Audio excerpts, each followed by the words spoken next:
Warna news Marathi, त्यास विश्वासार्ह बातमीचा.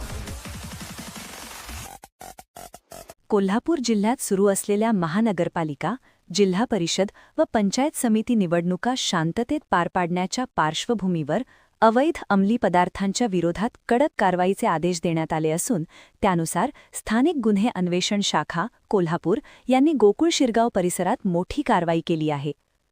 गोकुळ शिरगाव पोलीस ठाणे हद्दीतील मसोबा माळवाडी येथे राहणाऱ्या विनायक मोहन पाटील वय 29 राहा मसोबा माळवाडी गोकुळ शिरगाव ताकरवीर यास गांजा या अंमली पदार्थाची चोरटी विक्री करत असल्याच्या संशयावरून ताब्यात घेण्यात आले आहे.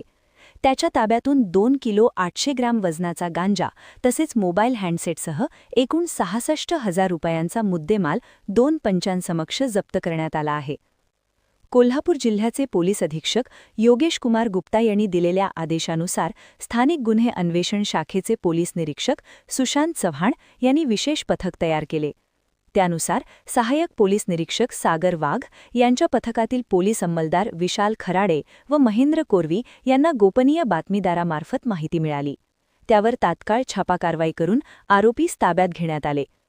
पोलीस तपासात आरोपी हा गोकुळ शिरगाव औद्योगिक वसाहतीतील परप्रांतीय व स्थानिक कामगारांना गांजाची विक्री करत असल्याची माहिती समोर आली आहे.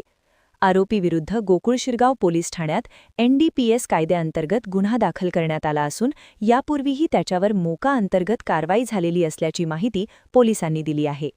पुढील तपास गोकुळ शिरगाव पोलीस ठाणे करीत आहे. सदरची कारवाई वरिष्ठ अधिकारी यांच्या मार्गदर्शनाखाली पार पडली.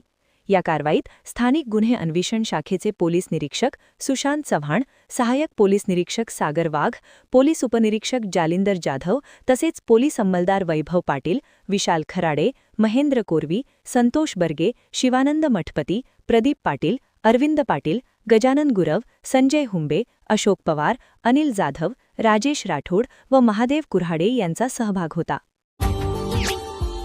Subscribe now and press the bell icon. Never miss an update.